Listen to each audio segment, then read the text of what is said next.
y'all doing? My name is Mr. Roane. I'm a student at Full Sail University, and right now I'm currently taking history and motion picture arts, and I want to share with y'all a couple things that I learned and how the histories broke down from the early 1900s. And I talk about a lot of things like Thomas Edison, for one, and Louis the Prince, who was actually the first, he made the first motion picture camera. Of course, he didn't get his credit for it. Some say he disappeared. There's a lot of stories into it.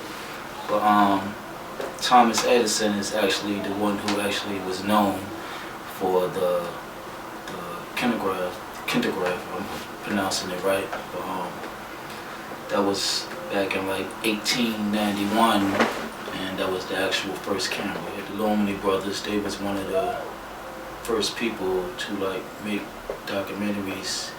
They traveled across the world with their footage and with their camera, basically taking footage all over, so it was like something different.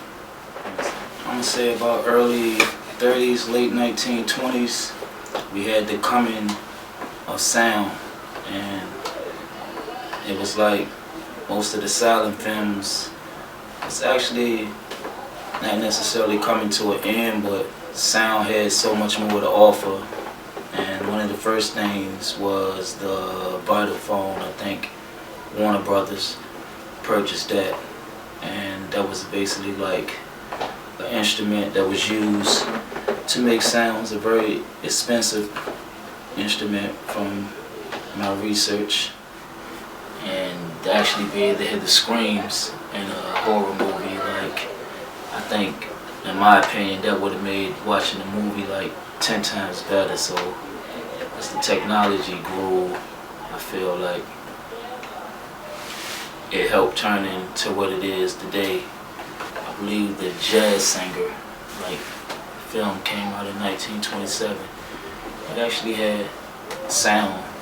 So eventually they came with color. They started off with the stencil color, and it went to eventually stuff like 3-strip Technicolor films.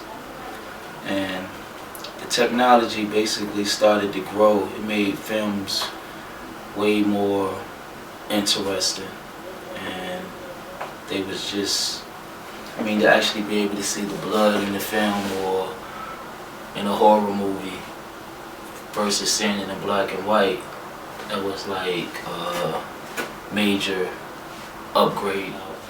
You learn about people like Alfred Hitchcock and the great people who really did major films, like Steven Spielberg, down to the introduction of people like Spike Lee. There's a lot of things that I learned in this class today. I think you'll definitely enjoy this class if you're in the film. It's very challenging. It's a great class, and like I say, it's plenty to learn, and it don't stop there. It also give you plenty of ideas how to go about doing films. And you learn a lot of stuff. Even when you think you know it all, you sit down and watch. It teach you basically about how the greats did it.